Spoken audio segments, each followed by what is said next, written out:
Oi, pessoal, tudo bem? A Letícia chegou. Tava sentindo essa foto que eu botei Letícia, Natália, tá faltando gente ainda. Mas eu vou deixar gravado, se for por conta do estágio. A Patrícia também, lembro da Patrícia, que não tá aqui, não tô vendo o nome. Então eu deixo gravado para quem se atrasou lá com o estágio. Deixa eu botar aqui para gravar. Agora vai, gente.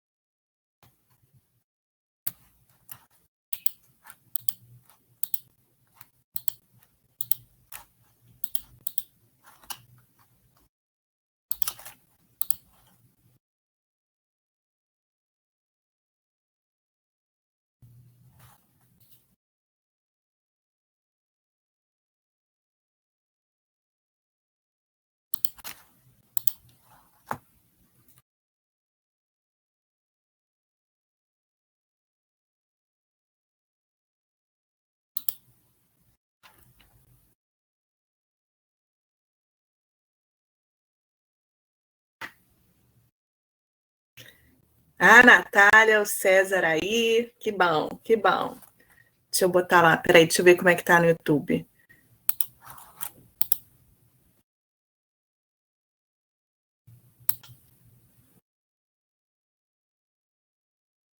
Oi, Natália, eu coloquei. Ah, não!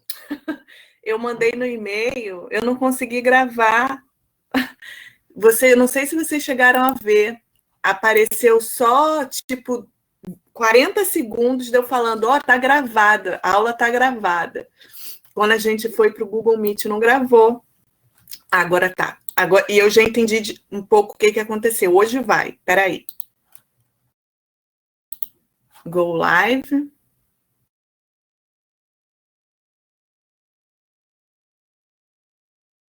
Pronto, eu tenho que esperar o YouTube me reconhecer para voltar aqui para dar aula, entendeu?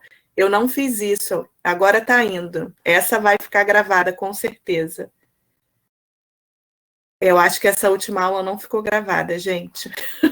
Desculpa. Bom, hoje a gente vai continuar a nossa aula sobre emoção. E eu ia até conversar com vocês de talvez, eu não sei como é que está o estudo dirigido, se vocês estão conseguindo fazer, pelo que eu senti dos outros estudos dirigidos, vocês não estão conseguindo muito fazer, eu só falo um pouco das respostas, mas vocês não têm conseguido muito fazer, talvez vocês estejam com muito tempo. Então, como a emoção é muito grande, e eu queria poder passar assim o máximo de conhecimento que eu tenho para vocês, sem assustar, claro, eu estava pensando da próxima aula a gente ter mais uma aula mesmo de conteúdo, tá? Vamos ver como é que vai ser hoje. Eu tenho, por exemplo, aqui 100 slides. Eu acho impossível falar 100 slides com vocês nessa aula. E é muita coisa importante, assim, não é porque eu não quero tirar, não, é muita coisa legal. Então, eu queria passar para vocês, tá? E aí, se todo mundo estiver de acordo, e a pergunta que eu vou fazer para vocês vai ser bem simples, eu já vou deixar ela lá, tá? Então, não vai ser do conteúdo da próxima aula, então não vou aumentar conteúdo, tá? Bom, então, o que a gente estava conversando na aula passada? A gente estava conversando na aula passada sobre o isolamento, sobre o fato de que para os seres humanos, e no caso para os mamíferos de uma forma geral, o isolamento ser uma ameaça evolutiva, né? Nós precisamos estar em conjunto, nos sentir parte, aceitos, vistos, ouvidos, interagindo. E aí o que acontece? O que já foi demonstrado até agora? Que para os seres humanos, na verdade, o que vale de fato não é você estar sozinho, você não ter pessoas, mas na verdade é a sua percepção de estar sozinho, né? O seu sentimento, na verdade, de solidão, o quanto você se sente excluído, né? O quanto você não se sente conectado. Não é a quantidade de pessoas que você tem ao lado, na verdade, é a sua percepção de estar sozinho, né? Que na verdade isso aqui vai fazer toda a diferença. E aí, o que a gente já tem de alguns resultados em ratos que eu mostrei para vocês? O fato de você, e aí no caso de ratos, o experimento, o rato ele ficou sozinho de fato, né? Então a gente tinha um grupo que os ratos eles estavam sozinhos de fato, e um outro grupo em que os ratos eles estavam pareados. Então o grupo de ratos pareados e o grupo de ratos isolados, eles eram passados por uma tarefa de estresse, né? E o que foi visto? Que o grupo lá de ratinhos pareados que estavam juntos, quando não estavam passando por essa tarefa, eles tinham uma menor produção de cortisol. Lembra que eu falei para vocês que o cortisol é um hormônio que está muito relacionado ao estresse? E foi visto que se você administra ocitocina, né, que é um outro hormônio, que é um neurohormônio que está relacionado com segurança, o que acontece? O nível de cortisol ele diminui e aí, pasmem vocês, o processo de cicatrização. Então, a nossa percepção de isolamento, ela é capaz de influenciar a cicatrização, né? Um processo físico, tá? Então, isso é muito importante, que a gente entenda que quando a gente está aqui se sentindo conectado, a gente vai liberar, então, mais ocitocina. E essa ocitocina, ela que vai ser um dos hormônios que vai permear todos esses efeitos positivos de se sentir conectado, tá? Então, aqui é só um resuminho de todos os trabalhos que se tem, né, em seres humanos e também alguns estudos em animais não humanos, que mostra que o fato de você se sentir sozinho, né, de você se perceber sozinho, vai alterar a sua biologia, a sua fisiologia. E isso vai levar a efeitos na sua cognição. E isso vai levar a efeitos na maneira que você vai vivenciar a sua emoção.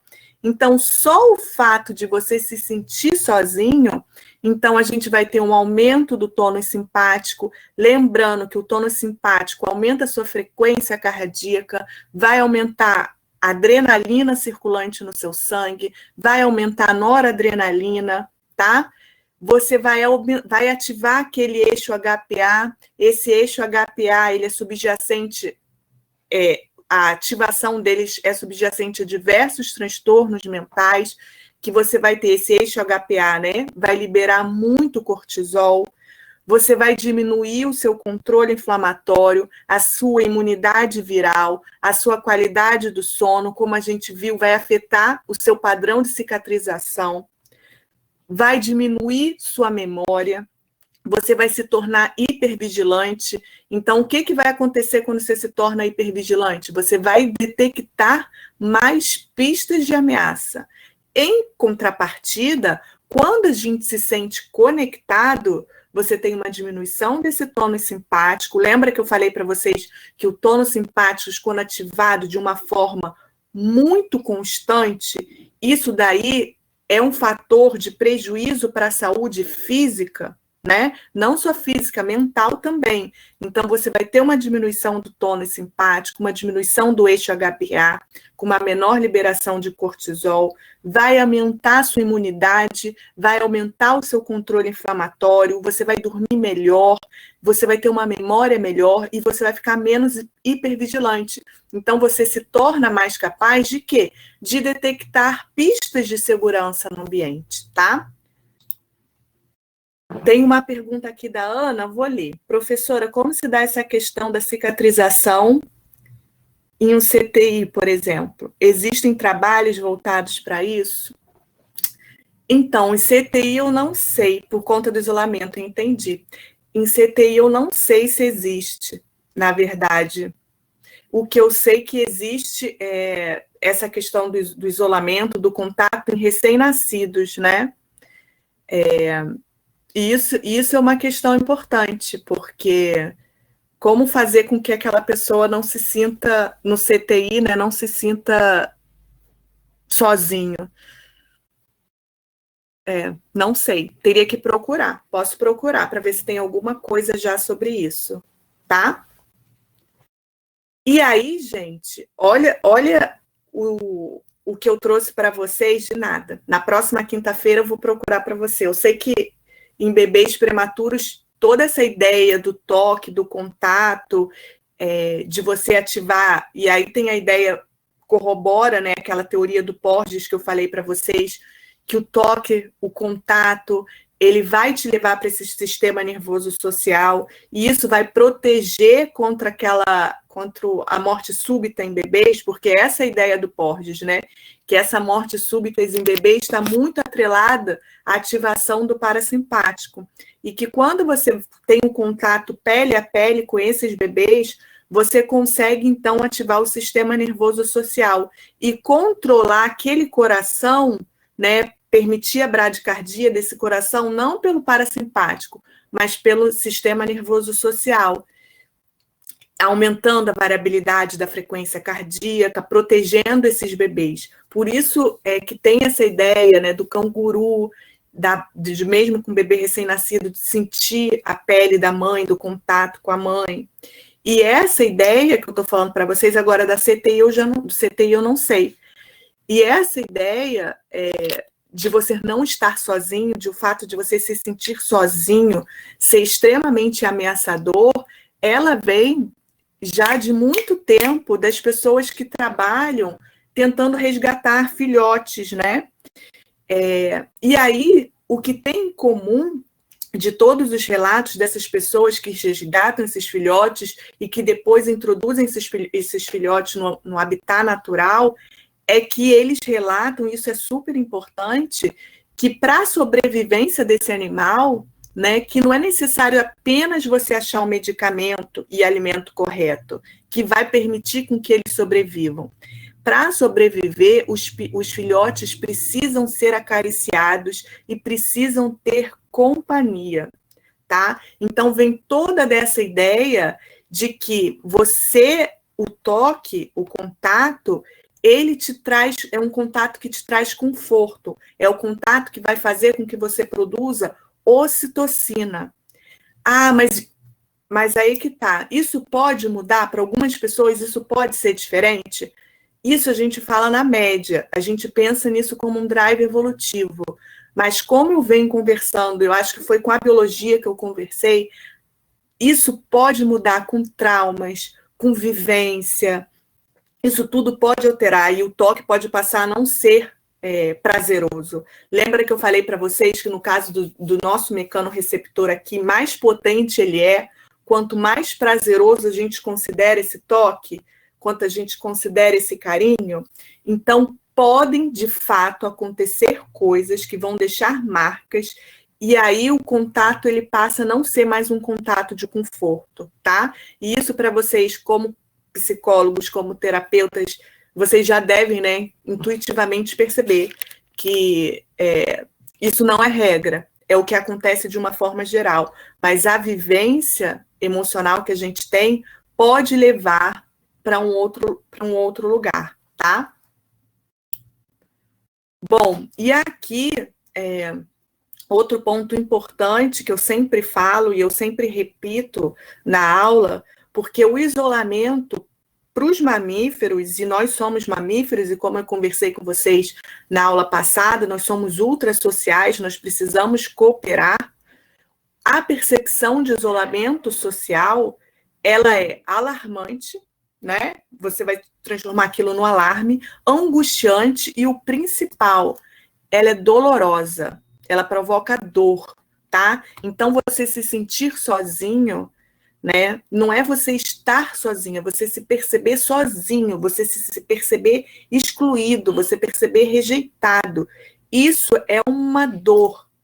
E é importante que a gente entenda e que a gente divulgue isso, que a dor social, então a dor por você ser rejeitado em um relacionamento, a dor por você não se encaixar em um determinado padrão, ela vai compartilhar a mesma representação cerebral que a dor causada por um corte, tá? Que precise de cicatrização, um corte físico.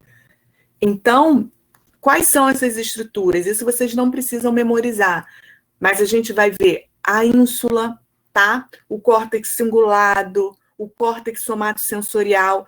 Essas estruturas, elas são fundamentais para a dor física, mas isso também acontece na dor social, quando você é excluído, quando você é rejeitado e quando você perde alguém. Então, a gente precisa parar de minimizar a dor social, né? A dor emocional. Por quê? Porque ela ativa a mesma representação cerebral que a dor física, tá?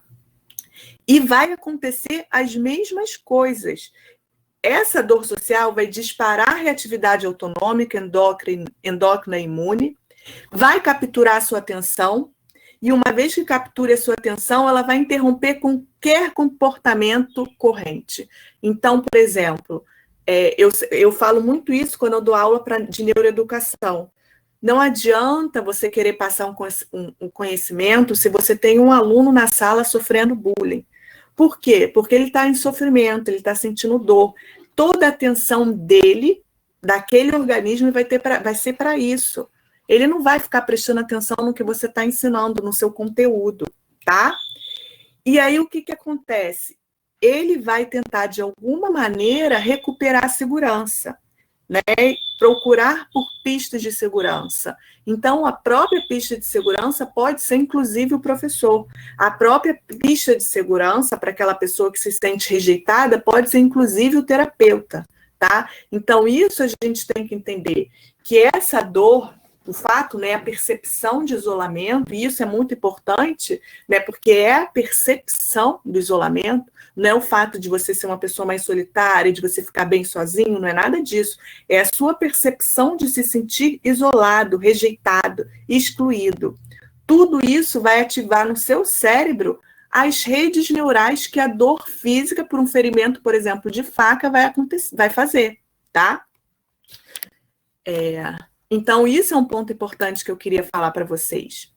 E aí, quando a gente pensa na pandemia de hoje, e isso que motiva todos os estudos que a gente vem fazendo lá no laboratório, é porque essa pandemia, na verdade, é um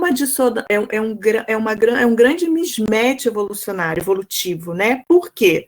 Porque, primeiro, né, quando a gente fala de pistas de segurança e pistas de ameaça, a gente sabe que nós estamos vivendo uma ameaça viral, né? Então, o vírus é uma ameaça. E o que se sabe a respeito disso? Isso está bem estabelecido, tá? Se sabe que quando os mamíferos, de uma forma geral, se deparam com uma ameaça por contato predatório, e aqui a gente pode pensar no vírus, isso motiva o quê?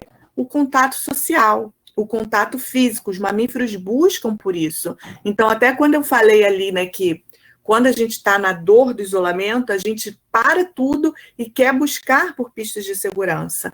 Isso acontece na ameaça viral. Quando a gente está numa ameaça, o nosso drive é buscar por contato social.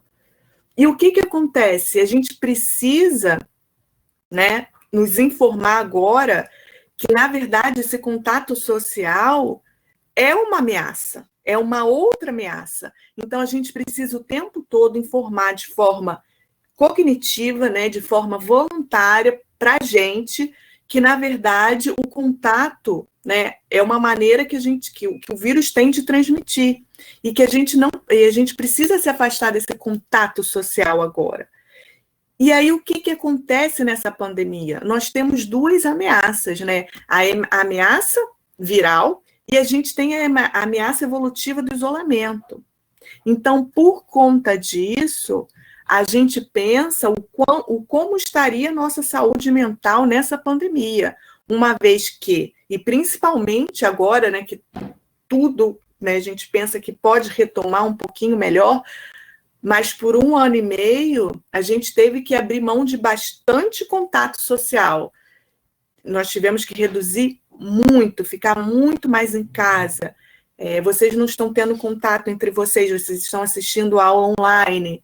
Então, nós estamos em uma dupla ameaça, a ameaça do vírus e a ameaça do isolamento, tá? E aí, esse aqui é um resultado de uma professora da UFRJ, isso foi antes da pandemia, já mostrava que o isolamento, a percepção de exclusão, de se sentir sozinho, estava relacionado positivamente com sintomas de transtorno de estresse pós-traumático. Então, a gente tem investigado exatamente isso aqui, o quanto o isolamento ele está impactando a saúde mental. E já falando para vocês que a gente pensa em 2 grupos que é extremamente vulnerável nessa pandemia. Então, seriam os profissionais de saúde e a comunidade acadêmica, mais especificamente os estudantes universitários de graduação, tá? E no caso dos profissionais de saúde, a gente já coletou esses dados, a gente já viu, e conforme era o esperado, um fator de vulnerabilidade muito grande que a gente observou, todos eles estavam isolados, era um grupo que todos ficaram isolados de sua família, tá? Estavam isolados de sua família. Não sei se vocês lembram, mas lá no início da pandemia, esses profissionais eles ficaram isolados da família, né? Eles iam para hotel, então a gente investigou esse grupo que estava isolado. Só que o estresse por estar isolado, que é o fator de vulnerabilidade, enquanto maior é o seu estresse por estar isolado, maior foi os sintomas de TEPT e de depressão, tá? Então, o isolamento, mas aí a gente pensa que não é o caráter apenas objetivo do isolamento, é a sua percepção daquele isolamento, é um fator de vulnerabilidade e é um fator que a gente precisa, né, estar atento como sociedade. E a boa notícia é que, como fator de proteção para esses profissionais, era a valorização profissional, o quanto ele se sentia valorizado. Aquilo protegia aquele profissional, né, contra o agravamento ou desenvolvimento de transtorno mental. E esse é um ponto importante.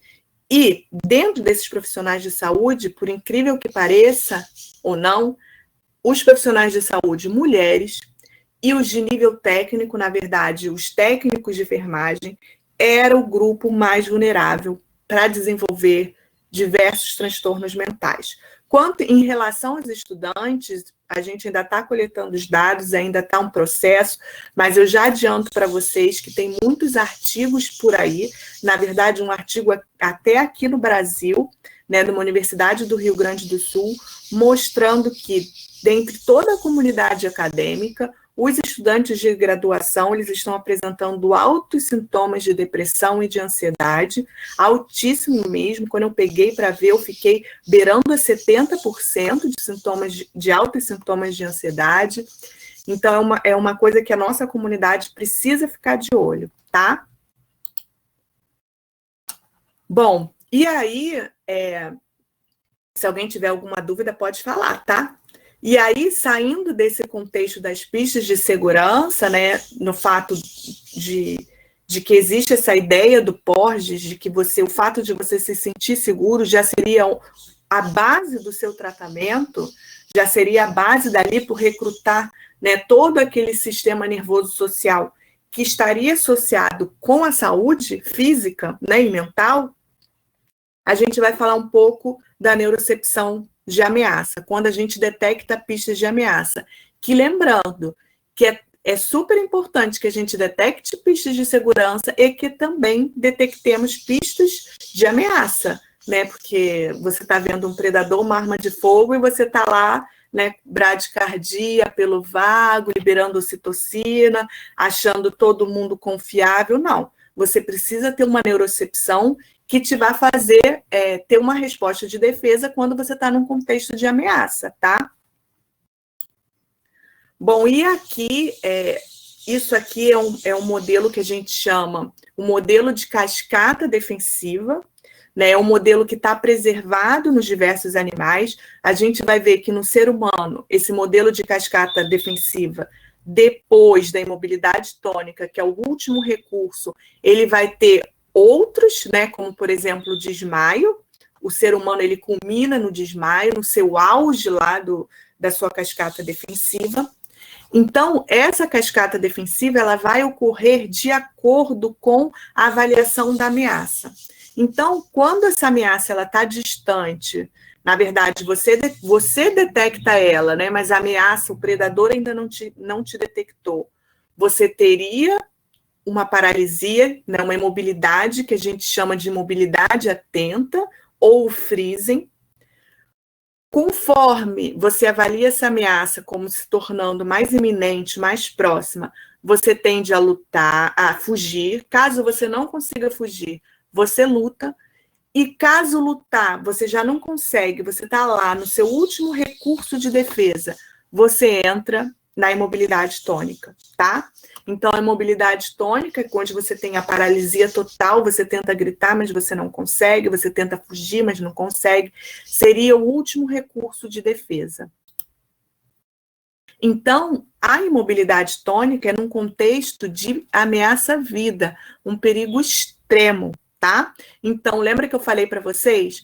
É uma resposta defensiva reflexa involuntária, caracterizada por uma profunda inibição motora, ausência de vocalização e analgesia, porém com processamento consciente do ambiente, tá? Tudo isso preservado. Então, um ponto que eu queria trazer para vocês, quando vocês estiverem tratando de pessoas que paralisaram, né, frente a um perigo extremo, é perceber que essa, na verdade, é uma resposta reflexa, automática de defesa. Ela não escolheu não gritar, ela não escolheu não dizer não, tá? Ela foi automática e o corpo dela reagiu dessa maneira porque ela estava com muito medo, tá? Então, por mais que ela planeje se mover, você tem uma desconexão entre o córtex motor e os neurônios motores que estão na medula e no tronco encefálico. Então, esses neurônios motores, eles não recebem comando. Então, você não se movimenta, tá? Esse aqui, depois eu vou colocar os videozinhos para vocês, tá? No AVA. É porque é um videozinho para vocês verem a imobilidade tônica em laboratório, como se estuda isso em animal, e também como a imobilidade tônica, né, que é o fingir de morto, e é um nome erradíssimo, porque não tem nada de fingimento aqui, tá? Eu vou botar para vocês. E aí, como... Liana. Fala, Augusto. Sim. O que você quer dizer assim, com essa desconexão que acontece? Como assim, desconexão? Do quê? Dos neurônios motores, do córtex motor? Isso. Então, na verdade, isso vem de estudos animais, né? Então, é um grupo de pesquisador na USP que trabalha muito com a imobilidade tônica, e o que eles relatam é que os neurônios motores, os neurônios motores superiores que estão ali no córtex motor, eles não conseguem, estão inibidos de uma maneira que não conseguem enviar o planejamento motor para os neurônios motores da medula espinhal, tá? Eles estão ali de uma forma que eles não conseguem passar essa informação. Não se sabe exatamente como isso acontece. Tem participação de outras estruturas, como a substância cinzenta periaquedutal, que é responsável por implementar essa resposta de defesa, né? E você tem essa desconexão, porque mas é uma desconexão química, tá? Depois que você passa, esses neurônios, eles voltam a conseguir enviar sinais para os neurônios motores. É uma desconexão química. Alguma coisa química ali está promovendo essa desconexão, impedindo com que esses neurônios motores superiores enviem os sinais para os neurônios que estão ali na medula. Tá? Eles não recebem esse sinal. Só que o assustador é porque você está emitindo o comando motor. Entende? Você está ali fazendo um comando motor. Então, isso que assusta, você quer gritar. Você pensa em gritar, mas não sai, não consegue. Você pensa em se mover, e isso não consegue. Você não consegue, tá? Não sei se ficou claro para você. Dúvida. Fala. Eu fiquei na dúvida se era nesse sentido, de eu ter um bloqueio químico ali que impedisse a informação de seguir, ou se realmente a conexão entre esses neurônios era desfeita naquele momento. Tá, de alguma perfeito. forma. Não, é química, não é perfeito, não é que você tem uma lesão anatômica, não. Como acontece na propriocepção, que você tem um dano ali nesses neurônios, não. Uma vez que passou a imobilidade tônica, você consegue recuperar os movimentos, tá? E aí, pensando de uma forma, quais seriam as vantagens desse tipo de comportamento? Evolutivas que eu estou falando. E aí a gente pensa que a pessoa mesmo pode ter uma vantagem, mas a gente está falando de uma vantagem evolutiva. Então, em animais não humanos, o que foi mostrado? Que quando a IT simula a morte, porque a intenção é essa, que o predador acha que aquela presa morreu, né? Então, muitos dos predadores, aí no videozinho que eu vou botar para vocês, tem predadores largando a presa, porque tá achando, eles não têm interesse em comer animal morto, tá? Então, eles deixam ali a presa. E aí, um outro ponto, o predador já acha que aquela presa está ali garantida. Eles têm menos atenção ali, e aí a presa consegue fugir, tá? E um outro ponto, e esse aqui é o que eu queria falar para vocês, é que quando o predador ele perde essa capacidade de identificar aquele animal como presa, porque não se movimenta, ele também tem uma possibilidade de capturar menor. E como a gente pode ver isso nos seres humanos? Então, eu não lembro exatamente o nome do livro, mas eu já li um livro, que eu li tantos livros de mobilidade tônica, mas eu li um livro, e esse acidente, né, incidente, aconteceu numa escola americana. Então, entrou um atirador, e dentre os estudantes que estavam ali, o atirador era também um estudante entrou em mobilidade tônica, ele tem esse relato, ele simplesmente caiu no chão e não conseguia se mover. Todo mundo morreu, menos ele, porque ele estava tão imóvel que aquilo não chamou atenção para o atirador, e achou que ele já tinha morrido, né? E aí ele conseguiu sobreviver, tá? Também existem vários estudos de que quando você entra na paralisia do estupro, quando a mulher está na paralisia, o homem está paralisado durante o estupro, o que acontece ali? De uma forma geral, e é até difícil falar nisso, eles são menos machucados, tá? Em termos de média, eles são menos machucados, o estupro, ele leva menos tempo, e eles sobrevivem mais, tá? Quando eles não reagem. Então, de alguma forma, a sobrevivência, né, aconteceu. Só que a gente precisa pensar a que custos essa sobrevivência aconteceu. E aí, nos animais não humanos, né, já foi mostrado que os animais que entram repetidamente em imobilidade tônica, tá? O que acontece com eles? Eles morrem mais cedo, tá? Isso é fato. Então, se ele começa a entrar em mobilidade tônica, ele vai morrer mais cedo do que os animais que não entram tanto em mobilidade tônica. E nos seres humanos? O que vai acontecer nessa pessoa que, durante um evento traumático, imobiliza dessa maneira, tá? E aí, deixa eu botar aqui. Aí é que vai entrar um pouco os nossos trabalhos, tá? Que a gente conseguiu ver que você ter a imobilidade tônica durante um evento traumático vai fazer com que você seja extremamente mais suscetível ao desenvolvimento, à gravidade e também à não resposta ao tratamento farmacológico do transtorno de estresse pós-traumático, tá? Então, primeiro ponto, será que é possível ter essa resposta de defesa vista em outros animais, em humanos? Será que isso vai acontecer, essa imobilização? Ou será que a gente só vai para o freezing, para o fugir, para o lutar? Será que a gente tem essa imobilização do se fingir de morto? E aí veio todo o trabalho, né, do Galeano, que ele foi o primeiro a propor que a paralisia do estupro, na verdade, que é vista, aí ele viu em 37% das vítimas, na verdade é uma expressão da imobilidade tônica, tá? E isso tudo, gente, estudando o quê? Através de escalas psicométricas, psicometria. Você tem uma escala para imobilidade tônica, tá? Que foi desenvolvida por essa pesquisadora aqui, tá? E aí, o que ela viu? Ela viu que vítimas de abuso sexual na infância também apresentavam essa imobilização, 52% delas.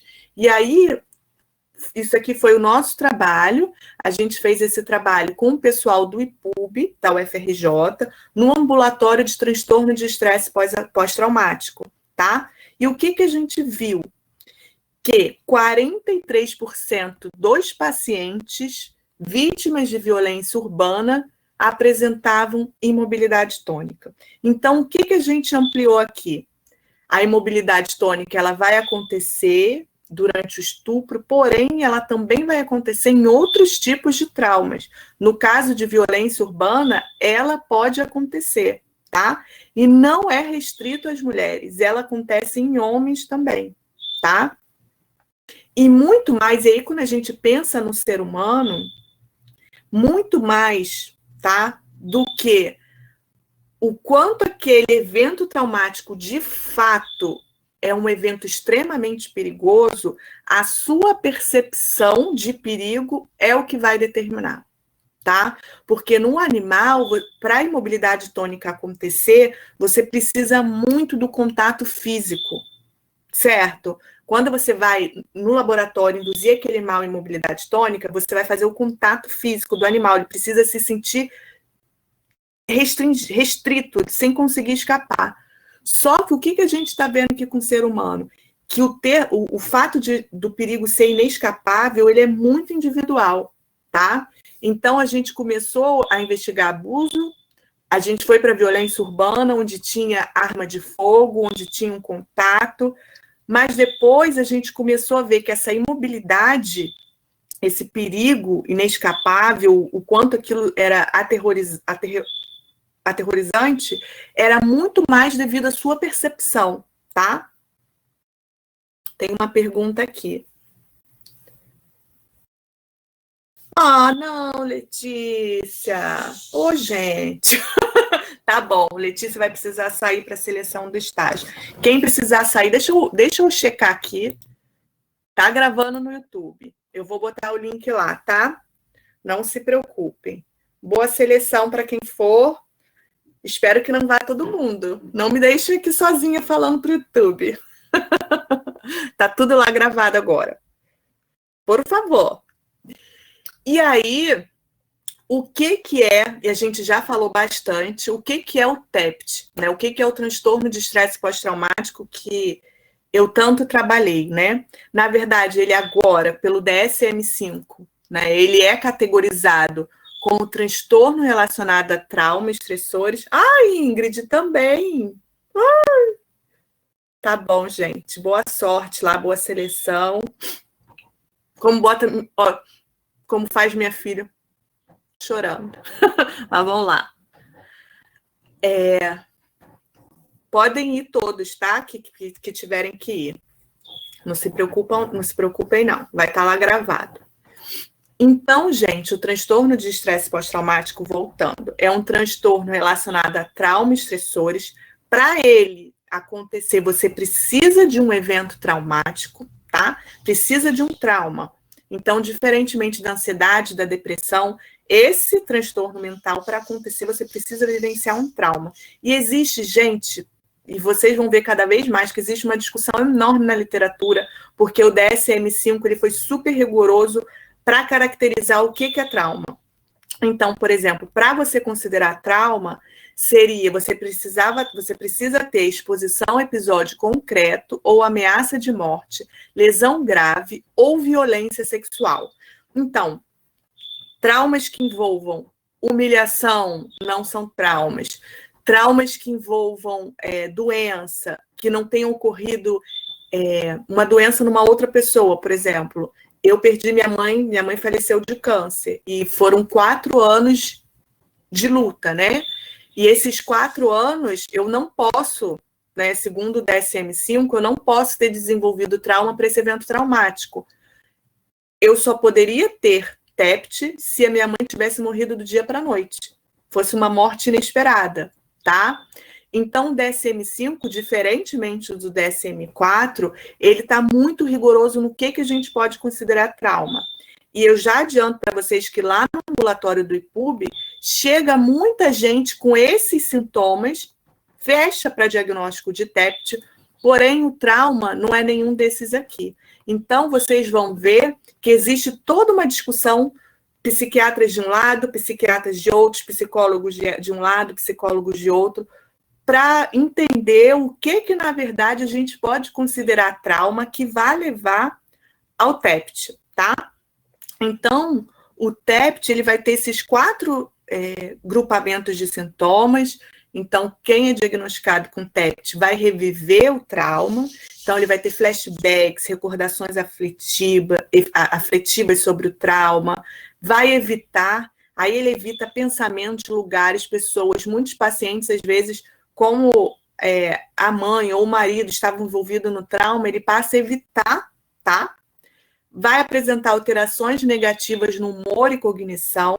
Esse cluster de sintomas, ele foi adicionado no DSM-5, no DSM-4 eram apenas 3, ele foi adicionado, então seriam crenças negativas sobre si, sobre o mundo, emoções negativas persistentes, e por fim, o cluster de hiperestimulação, né? Esse cluster é um cluster que ele perpassa outros transtornos mentais, por exemplo, como transtorno de ansiedade. Então, o indivíduo está mais hipervigilante, ele se assusta mais, ele tem um reflexo de sobressalto maior, uma maior irritabilidade, dificuldades para dormir, tá? E aí, todo mundo que vivencia um trauma desenvolve TEPT? Não, certo? Isso daí está super bem estabelecido. Cerca de 10% dos indivíduos que vivenciam trauma, segundo o DSM-5, ele vai desenvolver TEPT. E aí a ideia é a busca de fatores de risco, vulnerabilidade para o desenvolvimento desse transtorno e também fatores que vão te proteger, né, para desenvolver esse transtorno. E aqui eu trouxe 2 que a gente investiga bastante como fatores de vulnerabilidade. Primeiro, como eu falei para vocês, respostas defensivas frente ao trauma, no caso a imobilidade tônica, é um fator de vulnerabilidade muito grande para desenvolver TEPT. O segundo, que a gente também investiga, seriam os maus tratos na infância, tá? Então, o que você vivenciou, né, a maneira como você foi tratado pelo seu cuidador, vai ser um fator de vulnerabilidade fortíssimo para você vivenciar novos traumas e também para desenvolver transtorno de estresse pós-traumático. Isso aqui é só para mostrar para vocês, depois, se vocês quiserem dar uma olhada, a escala de imobilidade tônica que o indivíduo ele precisa responder, tá? Quando a gente está vendo esses estudos, é uma escala, é uma psicometria.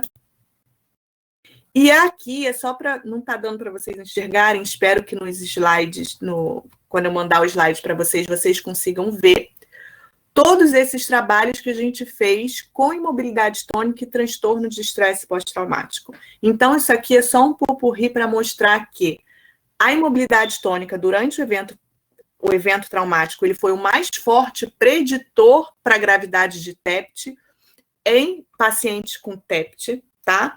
E aí, quando eu falo mais forte preditor, a gente viu dissociação e reações físicas de pânico. Então, a IT, ela foi o mais forte preditor para os sintomas de TEPT, tá?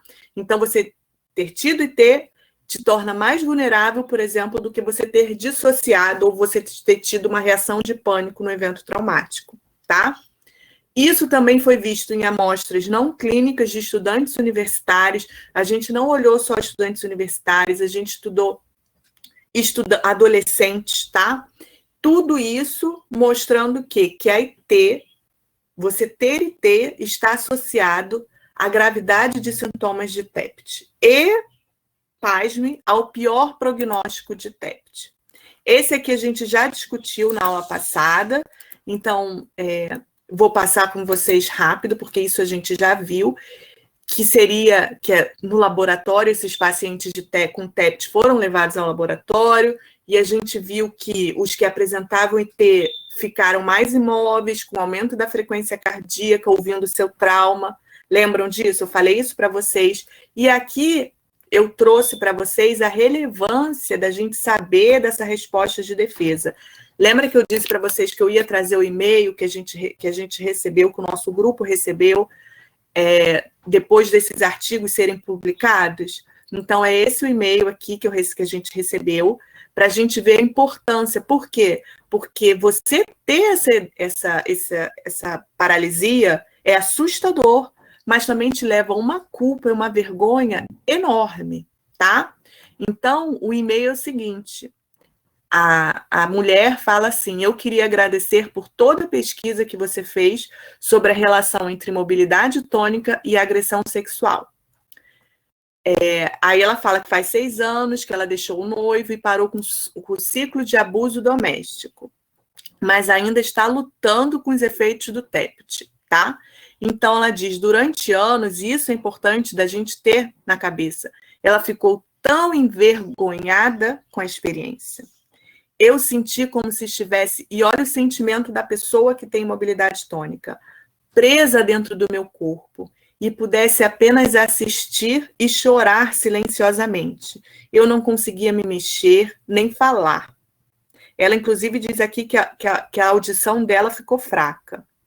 Não conseguia mover um músculo. Eu nunca experimentei nada tão assustador. E aí, a cereja do bolo, assim, para a gente continuar lutando e tentar divulgar cada vez mais esse tipo de defesa, né? É que ela fala assim: no entanto, apenas em saber que existem outros por aí que experimentaram algo semelhante ao que eu experienciei e que há uma pequena chance da minha reação estar ligada a uma reação biológica inerente é reconfortante. É muito forte e é um relato muito comum. Então, assim, quando a gente estudou os estudantes da UF, né, que foi onde eu fiz meu doutorado, e essa foi a primeira parte do meu doutorado, as pessoas que tiveram mobilidade tônica, a gente passa questionários, né? Eu não sei se vocês já trabalharam com psicometria, mas a gente vai e passa os questionários e a pessoa responde. Então, a gente tenta sempre dar... muito triste, meu Deus, César. A gente sempre tenta deixar que aquela pessoa se sinta à vontade, né, e que a gente não vai identificar aquela pessoa como nome. Então, a gente, depois que pega o nome, a gente transforma tudo em número e a gente não sabe mais quem é a pessoa. Só que a pessoa, dentro daquela escala que eu passei, ela botava assim: eu paralisei, mas eu não queria. Isso aconteceu, eu não sei por que isso aconteceu comigo. Parecia que eu queria, mas eu não queria. E não era um relato, eram vários, assim. As pessoas, em um espaço que não era para relatar, as pessoas, assim, voluntariamente começavam a escrever do porquê tinham isso. Então, isso ficou cada vez mais forte, né? E depois de você ficar um tempo ali no ambulatório do IPUB, ficou cada vez mais forte que a vergonha e que a culpa ali está muito atrelada. Né? Além de ser extremamente assustador, você não conseguir se mover nesse momento, né? Então, por quê? Porque a gente não espera ter esse tipo de reação, né? A gente espera lutar até o fim, resistir até o fim. Você não espera, né? É um comportamento contra-intuitivo. Então, eu precisei falar para vocês qual seria a vantagem evolutiva de você estar imóvel. Existe, tá? Existem vantagens evolutivas para a sobrevivência, a muito custo, né? Então, por exemplo, por que ela não gritou? Por que ela não tentou correr? Por que ela não lutou? Como pode ser estupro se ela não tentou dizer não? Tá? Porque a imobilidade tônica é uma resposta involuntária. Involuntária. Não foi intenção dela ali. E, na verdade, a gente precisa dizer, eu fico até arrepiada mostrando para vocês, que isso só ocorreu porque aquela pessoa estava sentindo muito medo. Muito medo, ela estava muito desamparada. Tá? Então, você sentir medo durante o trauma, e um medo, assim, daquele perigo ser o fim, que te faz imobilizar dessa maneira, tá? Temos perguntas aqui da Ana e do César, vou ler. Parabéns pelo trabalho, professora. É muito importante para dar algum conforto a mulheres que se culpam tanto por algo que está além do seu controle. É exatamente isso, Ana. E agora a gente está em contato com uma advogada, que na verdade ela é psicóloga, e ela trabalha levando um pouco, ela é psicóloga, ela é neurocientista, e ela trabalha em fórum, trabalham com advogados, levando isso, porque eles não fazem ideia que isso acontece. Então, ela tem divulgado para a gente bastante a imobilidade tônica. O César. Esse estado de imobilidade tônica é o mesmo que acontece com episódios conhecidos como freeze, em situações em que a pessoa está diante de um cenário que lhe causa demasiada adrenalina, como o caso de pessoas congelarem durante uma volta de montanha-russa? Perfeito, César. Uma pergunta importantíssima, e, na verdade, sempre perguntam isso para a gente, porque alguns animais, eles não entram em mobilidade tônica, eles só entram em freezing. E no caso do modelo da cascata defensiva, o freezing é um congelamento, mas ele é um congelamento que está no início da cascata defensiva. Ele é mais um congelamento mais relacionado com a tensão. Então, você tem outros tipos de congelamento durante a cascata defensiva. Você tem um congelamento pré-ataque, você tem um congelamento inicial, que é aquele mais atento, que você detecta uma ameaça. A imobilidade tônica, na verdade, e isso daí, eles também têm, por exemplo, o freezing, a gente vê, por exemplo, que está associado com uma bradicardia. A imobilidade tônica com uma taquicardia. Então, a imobilidade tônica é a paralisia que acontece, e isso daí é pela percepção da ameaça. Quando você se sente numa ameaça inescapável, completamente inescapável. Aí, sim. No caso, e aí, por exemplo, eu não sei se eu tirei ou se estava ali no e-mail da moça que mandou para a gente, que ela ficou com essa sensação de dias, né? Ela ficou ali. E outro ponto importante que é necessário falar para vocês sobre ET e sobre os seres humanos é que o que a gente vê no ambulatório? No ambulatório, porque se a gente for pensar na pesquisa, né, a gente quer ter reações limpas, né? A gente quer ter alguém que tem ET, alguém que tem dissociação, mas muitas dessas são fenômenos que acontecem juntos. Então, muitos dos pacientes que tiveram imobilidade tônica também tiveram a dissociação, de se sentir fora do corpo, de achar que aquilo era com filme. E aí acaba que isso daí faz com que eles não tenham uma memória muito vívida do evento. A gente vai ver que a memória implícita e explícita, elas vão, em eventos como esse, elas podem estar dissociadas. Eu espero conseguir hoje, talvez não hoje, mas na próxima aula, tá? Elas podem estar dissociadas. Então, é um pouco, César, o tipo de paralisia que você vai ter está relacionado com a sua percepção da ameaça, tá? E como a gente não vai poder sempre aferir, né, se você fez taquicardia, se você fez bradicardia para saber se é uma coisa ou outra, é o seu terror durante o trauma. Se você paralisou com uma ameaça que não te detectou, que você não considerou aquilo inescapável, mas que você apenas congelou, aquilo é um freeze. Mas se você paralisou por um terror enorme, tá? Essa aí é a imobilidade tônica. E aí, aí você teve ET, tá? Ela está muito associada com medo. Você tenta gritar e não consegue, você tenta se mexer e não consegue, a sua parte cognitiva, né, seu planejamento motor está funcionando, mas seu corpo não obedece e você está com muito medo. Aí é ET, tá? E assim, sempre quando eu dou aula, e eu sempre tenho que ter cuidado, porque sempre tem relatos de estudantes que tiveram esse tipo de reação e que ficaram apavorados. Então, assim, Ana Beatriz fez uma pergunta. Professora, depois você pode abordar melhor essa questão da memória sobre um trauma? Vou abordar. A gente vai falar nisso agora quando eu chegar na... É porque é tanta coisa, gente. Eu queria poder dar, assim, só uma disciplina de emoção para vocês. É porque é muita coisa. Muita coisa. Eu vou dar, na verdade, o gostinho da neurociência. A gente vai falar hoje. Na verdade, eu me programei para hoje, né? Não sei se vai ser hoje. Ou vai ser na quinta-feira. Vamos ver. Aqui, gente, só para falar para vocês, né? Para mostrar que a gente está... Pedro Henrique, eu queria entender mais sobre a dissociação.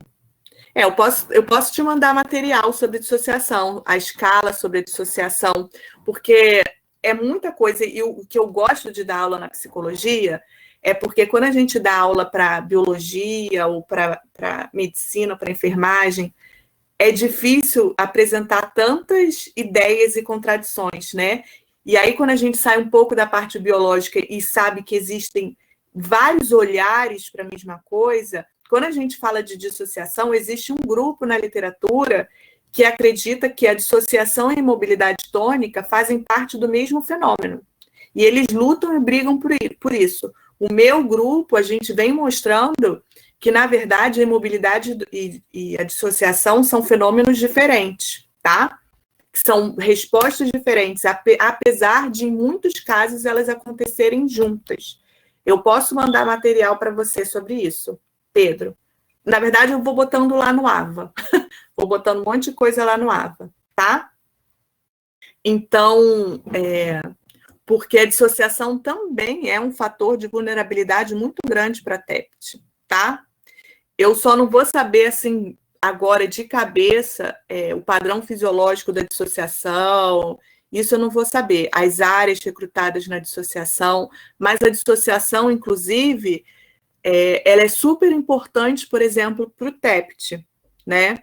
Porque se eu conseguir falar para vocês sobre o nosso trabalho de inteligência artificial e o quanto se vem discutindo categorizar os transtornos mentais, eu vou falar um pouco para vocês que existe o TEPT que é reativo ao evento traumático, então é aquele indivíduo que vai apresentar aumento de cortisol para qualquer pista que lembre ao trauma, aumento da frequência cardíaca, sudorese, tá? Ele é reativo às lembranças do trauma. Ele é hiperreativo, vocês conseguem entender isso? No entanto, e agora, ultimamente, existe toda uma discussão de um TEPT dissociativo, tá? Que é aquela pessoa que geralmente tem essas respostas dissociativas frente ao trauma e que depois você vai continuar dissociando, tá? Então, quando você vai olhar aquele padrão fisiológico daquele indivíduo, ele vai ter nível de cortisol baixíssimo, nível de... o coração o padrão, né, da frequência cardíaca para uma pista que lembra o trauma, bradicardia. Então, é um sujeito que ele vai se tornar hiporresponsivo a qualquer pista do evento. Ele dissocia. Então, ele vai fazer tipo um numbing. E aí, são totalmente diferentes. O tratamento para o indivíduo que é hiperreativo e o tratamento para o TEPT dissociativo é diferente. E já digo para vocês aqui que o TEPT dissociativo ele é mais complexo, tá? Eu sei que, por exemplo, para TCC, terapia cognitivo-comportamental, você ser dissociativo pode ser um impedimento, né? Isso daí era uma discussão que tinha no IPUB. Então, é complexo, gente. Por isso que eu falei para vocês, estudar a emoção é complexo, né? Transtorno mental mais complexo ainda, tá? Mas eu mando para você, Pedro. Falei demais. Então, esse é o pessoal com quem eu trabalho, tá vendo? Esse aqui são os psiquiatras do IPUB, que trabalham com TEPT. Esse aqui é o pessoal do FRJ, que é da neurociência. Esse é o povo da UF, da neurociência, né, onde eu fiz meu doutorado. Só para vocês ficarem com gostinho, ó, psicóloga. Esse é o pessoal da psicologia da UFRJ, tá? A Paula Ventura, que trabalha com TCC, eu não sei se vocês conhecem. Então, não se sinta acanhado de tentar interagir com a neurociência, porque a gente aprende muito com a psicologia e com a psiquiatria, tá? Falou demais, não, tô adorando. Que bom, Augusto, desculpa, gente. Então, a gente interage demais, e para entender o funcionamento do sistema nervoso, a gente precisa disso. né? A gente precisa desses olhares diferenciados. Então, por isso que na primeira aula de vocês eu falei que era multidisciplinar, né? Porque a gente precisa disso. E a ideia desse projeto Psicovida, eu falei um pouco para vocês, que era para entender, era para investigar a saúde mental dos profissionais de saúde e também da comunidade universitária, tá? Então, a gente tem essas duas linhas, e como o nosso grupo ele estuda muito a imobilidade tônica, a gente foi estudar o efeito da imobilidade tônica e o efeito do isolamento, tá? Nos profissionais de saúde e nos estudantes universitários. Então, gente, o que eu queria falar para vocês, e que foi assim, a gente não sabia, tá? E foi uma surpresa. Esses profissionais de saúde, por que a gente primeiro pegou esses profissionais de saúde? Porque eles estavam sendo expostos a vários estressores, e vocês sabem muito bem que os estressores eles vão potencializar transtornos mentais de uma forma geral, não só TEPT, depressão, ansiedade. Então, eles estavam lidando com falta de treinamento, carga excessiva de trabalho, falta de EPI, escolhas naquele período que a gente investigou de quais pacientes deveriam ser tratados ou não. Além disso, eles estavam vivenciando eventos traumáticos, que era o trauma, segundo o DSM-5, tá? Exposição a pacientes graves, ver morte de pacientes, presenciar morte de paciente. Então, a gente se perguntou, quais serão os fatores de risco, né, para esses profissionais de saúde? E eu já adiantei para vocês, né, que um deles é o nível de estresse, tá? Provocado pelo isolamento. Então, reparem, não é o fato de você estar isolado ou não, é o fato de quanto você ficou estressado por estar isolado, o quanto você se sentiu desamparado por estar isolado. Isso é um fator de vulnerabilidade. E como eu falei para vocês, um fator de proteção é a valorização profissional. Então, estou escrevendo um artigo falando assim, olha, vamos valorizar os nossos profissionais de saúde, né? Principalmente os técnicos de enfermagem, tá? Eles ali, pelos resultados que a gente levantou, na verdade, foram 1.005 profissionais, os técnicos de enfermagem, eles são os mais vulneráveis, tá? E aí, a gente não sabia, foi uma surpresa, será que vai ter mobilidade tônica? Será que esses profissionais de saúde que têm um traço, né, que a gente chama que é o desejo de ajudar, então os profissionais de saúde, eles têm esse traço, né, muito forte, que é o desejo de ajudar? Será que eles entram em mobilidade tônica? Nessas situações, a gente perguntou exclusivamente para o trauma de pandemia Covid-19. Será que eles se mobilizam? E o que a gente viu, que as pontuações elas foram super próximas para as pontuações na literatura para violência sexual. Então, é chocante, é impactante saber que os profissionais de saúde eles estão imobilizando, né? Eles estão, imagina, você ficar imobilizado quando você precisa, e como foi o caso, realizar uma intubação. Você não conseguir se mexer, sendo que o paciente está precisando ali de segundos por ameaça. Porque, como eu falei para vocês, como a gente está entendendo essa pandemia? Que essa pandemia ela é uma ameaça pelo vírus, próprio vírus, e uma ameaça pelo isolamento. Então, e esses profissionais eles estão lidando com vários outros estressores, com vários outros traumas, e para nossa surpresa, eles imobilizaram. E para nossa surpresa, essas pessoas que imobilizaram, né, esses profissionais que imobilizaram frente ao trauma, a gente chama de trauma Covid-19, porque é um trauma relacionado à pandemia, possui 9 vezes mais chances, gente, de ter TEPT. 9 vezes mais chances. Então, assim, a nossa sociedade, e no caso, assim, a terapia, sabe? Vocês mesmos, vocês precisam olhar essa imobilização com mais cuidado, né? Pode ser um screening muito necessário. Imobilizou, tem como você fazer uma intervenção ali, tem como você trabalhar ali, porque o fato de você imobilizar numa situação ameaçadora, ou numa situação que precisam que você se movimente, aumenta em 9 vezes a chance de desenvolver TEPT, tá? Então, a gente precisa reconhecer a imobilidade tônica, a gente precisa que ela seja mais difundida. Por quê? Para exatamente aliviar sintomas de culpa, vergonha e preconceito, que vai acompanhar em quase 80% dos casos a resposta de imobilidade tônica, tá? Bom, esse aqui é só para finalizar, tá? Esse aqui são pesquisadores da Alemanha que entram em contato bastante com esse grupo que eu falei para vocês, que eu mostrei ali para vocês, do IPUB, da UF, agora da UERJ, né? Que vamos crescer aqui na UERJ também, né? Meu primeiro período aqui na UERJ, então, assim, vamos crescer aqui também, vamos ficar grande, vou botar no próximo as aulas aluninhos ali. E aí, o que ele mostra que nos seres humanos, aqui é a imobilidade tônica, né? Seria o último recurso de defesa. Mas o último recurso mesmo, seria o de desmaio, tá? O desmaio seria o último recurso de defesa dos seres humanos.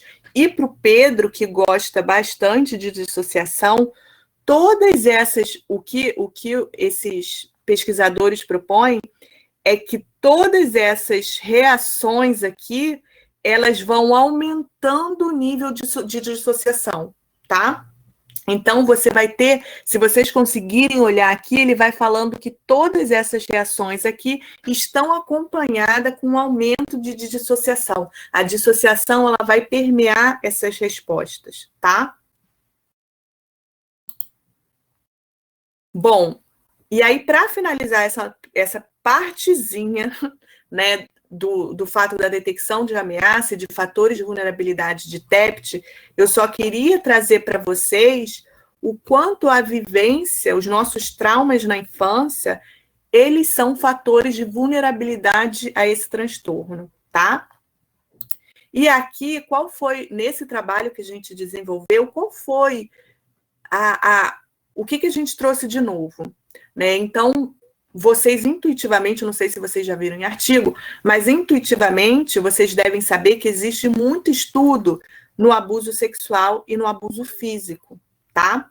Então, a gente foi investigar os 5 tipos, né, de maus-tratos possíveis, que era o abuso sexual, o abuso emocional, o abuso físico, a negligência emocional e a negligência física. E fomos ver, né, o papel desses abusos vivenciados na infância, que foi realizado pelo cuidador, né? E aí o cuidador poderiam ser pais, avós, quem estava cuidando daquela criança, e o papel no desenvolvimento de sintomas de TEPT e o papel na revitimização, o quanto aquele sujeito ele foi exposto a novos traumas na vida adulta, na vida adolescente adulta, né? E aí, qual foi a nossa surpresa, né? A gente esperava muito que o abuso sexual fosse o mais forte preditor, né? Aconteceu ali, ele era o fator de vulnerabilidade mais forte. Mas a gente teve uma surpresa muito grande. E, na verdade, foi essa um pouco todo o diferencial desse trabalho. Porque tanto para a revitimização quanto para o transtorno de estresse pós-traumático, o abuso emocional, ele foi o mais forte preditor. E isso daí, gente, já abre assim a nossa cabeça e o alerta de como a gente vem tratando as nossas crianças, porque aqui é abuso emocional, é humilhação, tá? Então, você humilhar, você menosprezar uma criança, isso daí vai ter efeito tanto na vulnerabilidade e transtorno mental, ou quanto essa criança ela vai se expor a novos traumas, tá? Bom, e aí, para finalizar, né, se algum de vocês, né, quiser se tornar professor, porque nunca se sabe, eu sempre falo assim, vendo tudo isso, o que a gente passa na nossa sala de aula, né? Como a gente passa o nosso conteúdo? Com segurança ou através de ameaça? Estimulando cooperação ou competição? Criatividade e brincadeira, incluindo ou excluindo? Porque isso é muito importante. porque você não pode deixar com que nenhum aluno, né, se sinta excluído, tá? Todos precisam se sentir acolhidos e seguros numa sala de aula, porque os métodos que se tinha anteriormente de ameaça, que estimulava a competição, que se estimulava a comparação, é visto que isso não leva a um aprendizado significativo. E a gente quer o quê? O aprendizado significativo, que aquele aprendizado transforme vidas, né? Então, é por esse contexto, tá? Agora, eu ainda tenho tempo, né? 20 minutinhos. E a gente vai entrar numa outra parte da aula, porque a gente estava focando no quê? Na neurocepção, que seriam essa detecção dessas pistas de ameaça e nessas pistas de segurança. Agora a gente vai falar um pouco, 24 minutos para ser exato, agora a gente vai falar um pouco em como essas emoções elas vão ser classificadas, tá? Mas, mais uma vez, do ponto de vista da neurociência, do ponto de vista de alguns pesquisadores. E isso é importante que vocês saibam, porque é um mundo. Eu vou falar do Damasio, eu vou falar do Panksepp, eu vou falar do Paul Ekman, mas não são eles. Eu falei do Porges. A neurociência é um grupo enorme, e vocês sabem disso, né? Então, existem vários olhares e várias visões. Eu estou trazendo para vocês os que mais se identificam com a minha linha de pesquisa, que mais se identificam com a minha visão, tá? E aí, as emoções, elas podem ser classificadas em emoções universais ou primárias, emoções secundárias ou sociais, ou as emoções de fundo. É assim que a neurociência classifica a emoção. E quais são os critérios para classificarmos as emoções em universais? Existem diversos critérios, todos eles vão ser imperfeitos, todos eles vão ser críticos, mas eu sempre trago aqui os critérios que são melhores aceitos, tá? Então, no caso, por exemplo, quando eu falei várias definições de emoção, o que todas as definições têm em comum? É a predisposição para ação. Aqui é a mesma coisa, são vários critérios usados. Quais são os mais aceitos? Primeiro, vendo mais uma vez a importância da ação. São programas de ações complexos e automatizados, tá? Segundo, você precisa ter o reconhecimento universal das expressões faciais e produzido facilmente por todas as culturas. Expressão não verbal distinta e transculturalmente reconhecida, tá? Então, e isso está um pouco casado com a ideia do Porges, né?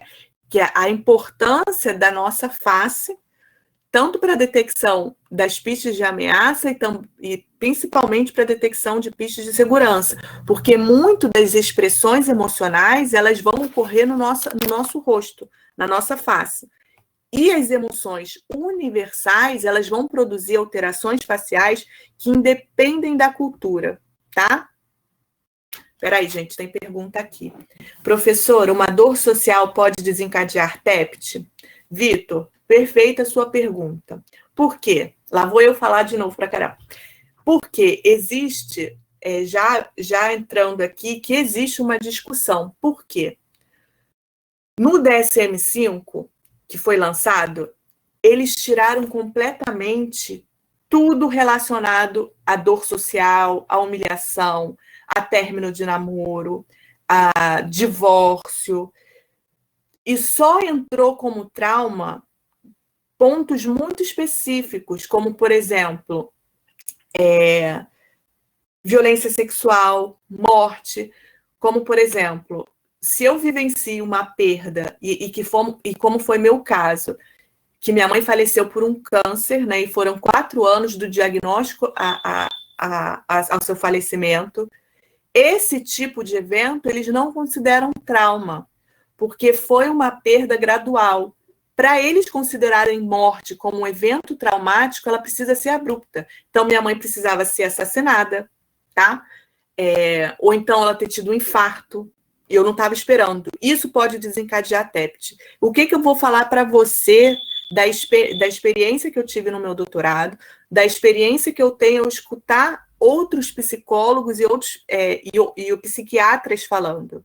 O que eles falam é que, e na verdade, na época que eu estava lá no ambulatório, chegou um indivíduo com sintomas altíssimos de TEPT, né?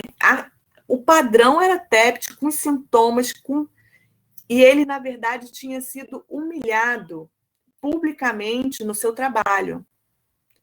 Só que ele não podia fechar o critério para TEPT, por quê? Porque apesar dele apresentar todos os sintomas, preencher todos os critérios de sintomas, ele não tinha o trauma, que é o critério A para TEPT. Esse trauma, ele não tinha, ele não era considerado nem pelo DSM-4, muito menos pelo DSM-5, porque no DSM-4, a doença, mesmo ela sendo crônica, poderia ser sim um trauma para TEPT. No DSM-5 isso foi tirado. Então você pegou no ponto que está sendo um rebuliço. Existe um aluno da psicologia que ele está fazendo o mestrado, que está tentando mostrar para as pessoas a intenção dele, até porque ele participou desse trabalho do abuso emocional, que as pessoas deveriam rever, né, esses traumas de humilhação, esses traumas de rejeição, não apenas como estressores, mas como um trauma que seja possível para entrar como critério A. Então, está tendo, assim, vários artigos discutindo isso. Isso é o que eu te adianto. No momento, não é. No momento, não é. Mas o que você vê na clínica? Você vê na clínica pessoas apresentando um quadro igualzinho de TEPT, porém, sem o trauma. Entende? Então, é algo que isso...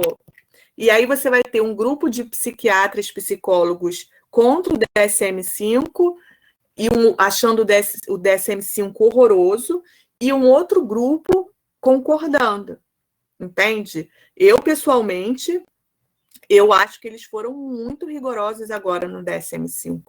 Muito, muito. Não sei se eu respondi o que você perguntou. Sim? Espero que sim. Então, aí, voltando aqui para as emoções universais, essas expressões faciais que a gente apresenta, respondeu, essas expressões faciais que a gente apresenta durante a emoção, elas precisam ser de alguma forma inata. Elas não podem ser alteradas pela cultura, tá? Você não pode ter aprendido nada em relação a isso. Você vai ter desde bebezinho esse padrão facial, tá? E aí, essa ideia das expressões faciais para essas emoções, ela começou antes de Darwin. Darwin bebeu muito dessa fonte, né, do Duchenne. E ele, gente, depois vocês busquem e vejam, assim, todos os exemplos dele. Esse aqui era um paciente dele, que sofria de paralisia facial, né? E aí ele desenvolveu uma técnica para estimular eletricamente esses músculos faciais e desencadear expressões faciais muito relacionadas com as emoções. Então, esse aqui ficou até conhecido como sorriso de Duchenne, tá? Então, a partir dessas ideias de Duchenne, veio Darwin, tá? Um pouquinho depois, e ele começou a propor e aí isso na linguagem dele, daquela época, que os homens e os animais superiores têm os mesmos sentidos, sensações, afetos e emoções similares, embora em graus diferentes, tá? E aí ele fala que as expressões faciais seriam manifestações observáveis, automáticas, que correspondem ao sentimento da pessoa.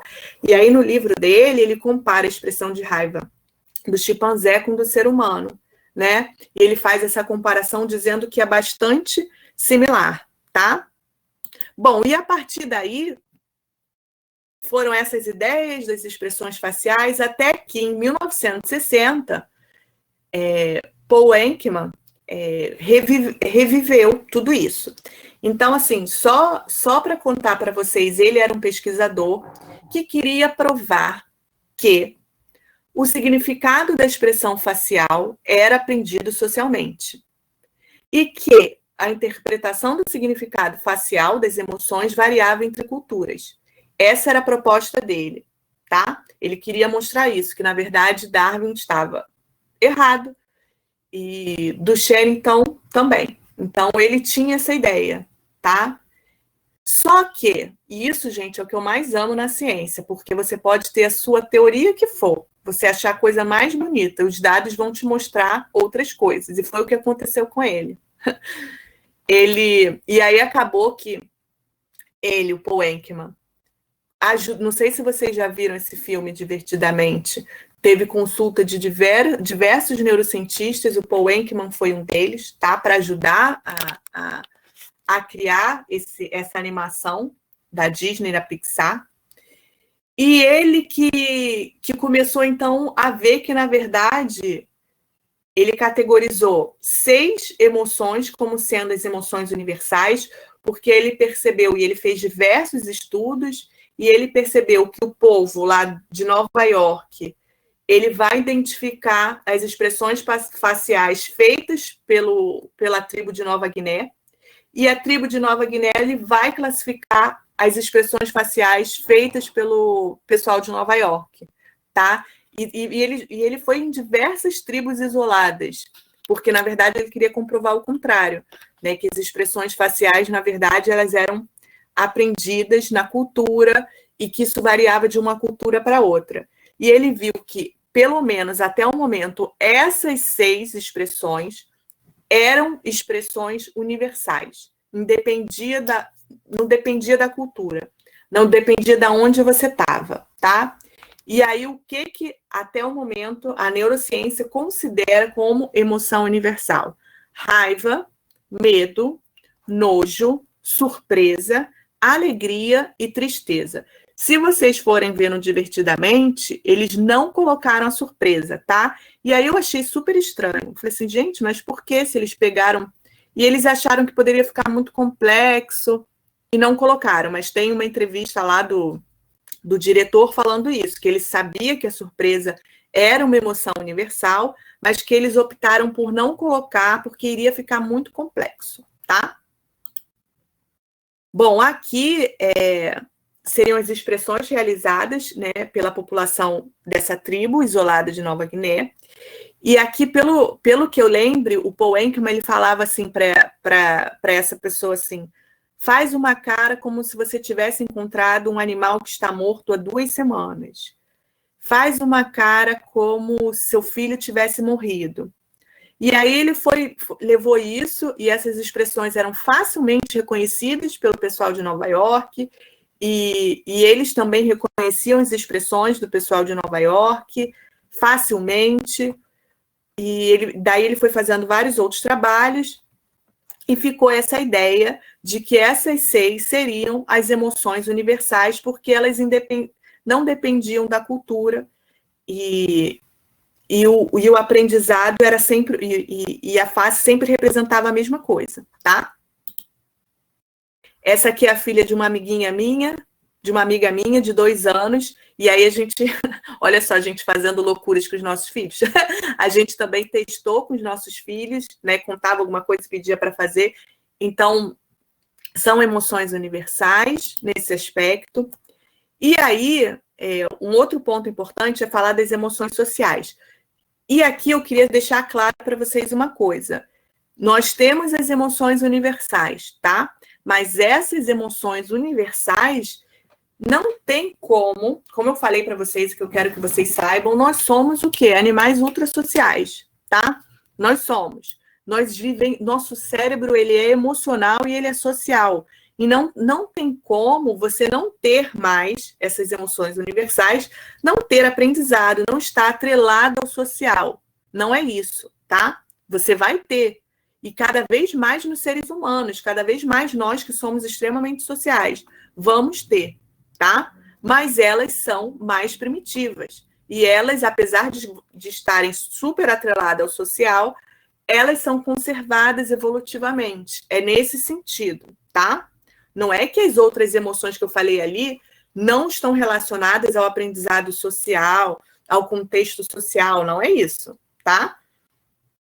Já as emoções sociais, e aqui a gente tem a compaixão, a vergonha, a culpa, o desprezo, o ciúme, a inveja, o orgulho, elas começam a existir a partir que passamos a sentir e formar associações.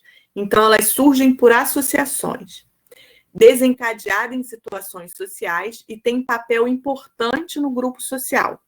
Suas expressões variam de acordo com a cultura e sua experiência pessoal. Mais difícil de reconhecer pelas expressões faciais do que aquelas outras. O funcionamento fisiológico, então, o que ela vai ativar? Vai continuar ativando o sistema nervoso autônomo, vai ativar somático, tá? Sistema nervoso somático. No entanto, ela também vai envolver áreas corticais mais sofisticadas para acontecer, tá? E um outro ponto de diferença é que elas são mais recentes evolutivamente, certo? E aí, o Antônio Damasio, ele tem essa ideia de que a compaixão e a admiração por aspectos sociais é exclusivamente humana, apareceu no ser humano. Ele tem essa ideia, que os outros animais eles vão ter compaixão, por exemplo, de ver um outro animal perdendo o filhote, mas essa compaixão e admiração social nossa, aquele ali, ele é uma pessoa extremamente empática, ele está sempre ajudando. Essa admiração social, ele diz que ela é exclusivamente humana, tá? Mas como nem tudo é simples, nem tudo é complexo, hoje em dia existe agora, né, e eu trouxe aqui para vocês, que o orgulho e a vergonha, muitos pesquisadores começam a debater se esses tipos de emoções, na verdade, são emoções universais, tá? E que ela provém, na verdade, do que a gente vê como dominância e submissão nos outros primatas, tá? Então, existe uma literatura agora apontando que talvez o orgulho e a vergonha façam parte das emoções universais. Já está batido o martelo? Não, não está. Mas se tem essa ideia. E aí, um trabalho que gerou faísca, né, no sentido para apontar essa ideia, foi o trabalho realizado em atletas com deficiência visual, eles eram cegos de nascença, e aí foi quantificado, né, as expressões corporais relacionadas ao orgulho e à vergonha, tá? Para ver se esses atletas cegos de nascença, eles apresentavam esses tipos de expressões, tá? E aí, no texto, eles apontam que a vergonha, ela seria reconhecida a partir de uma simples inclinação da cabeça para baixo, tá? Que a exibição completa da vergonha pode incluir ombros caídos, peito estreito, comportamento semelhante ao encolher, postura reduzida, né? E isso pode ser associado à submissão a uma variedade de espécies animais, incluindo chimpanzés, macacos, babuínos, ratos, coelhos, lagostins, lobos, elefantes, focas e salamandras. O orgulho, a postura expandida, os braços estendidos, que podem ser originados, né, através desse comportamento de dominância, de parecer que é maior, tá? E aí, o que foi visto? Que os comportamentos não verbais em atletas cegos congênitos, o que a gente vê? Que a gente teve, esse aqui seria um comportamento de vergonha, quando eles perderam a luta, tá?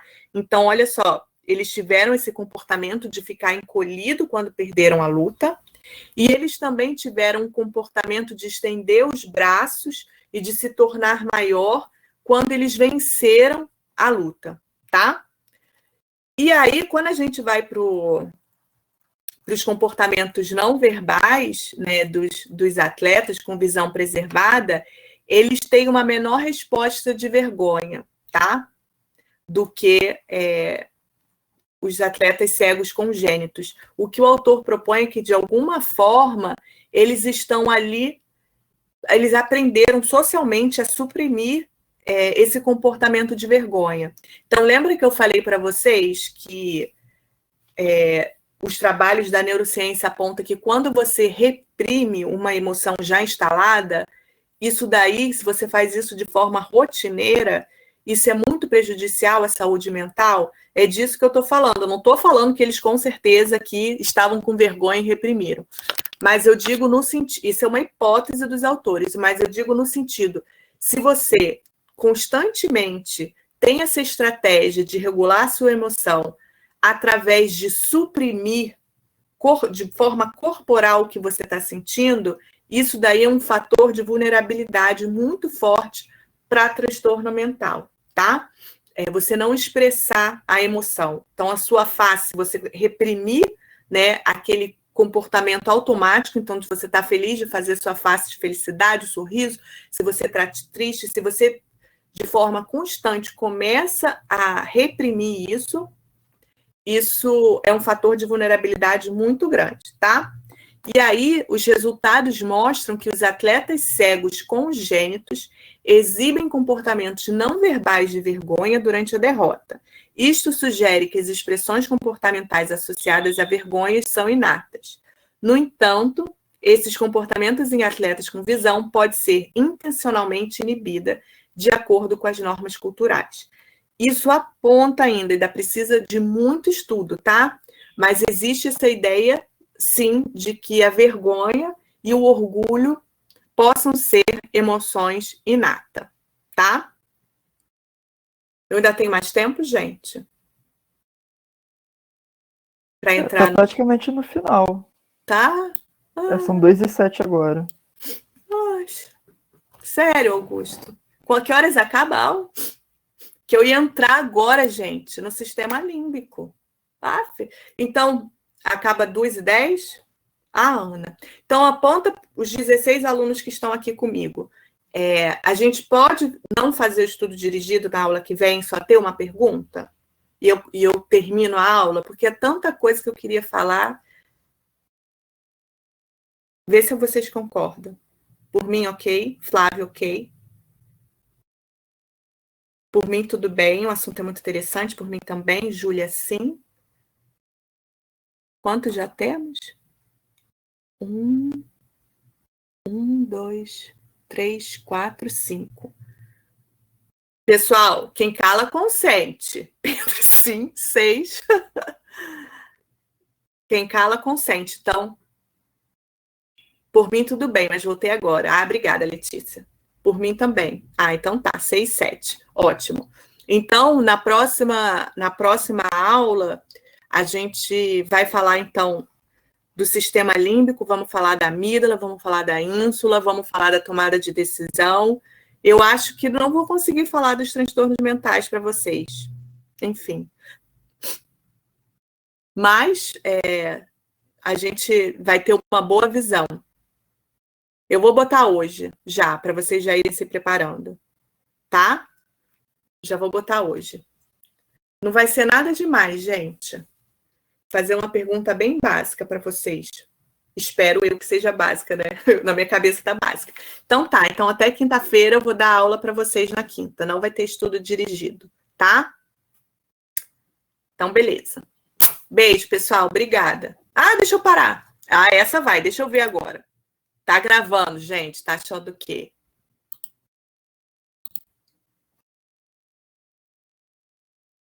Essa foi, pessoal. 1h30. Tá lá. Até quinta, gente. Boa tarde, César. Até quinta. Beijo. Tchau, professora. Boa tarde. Até. Tchau, Pedro. Boa tarde. Até. Beijo.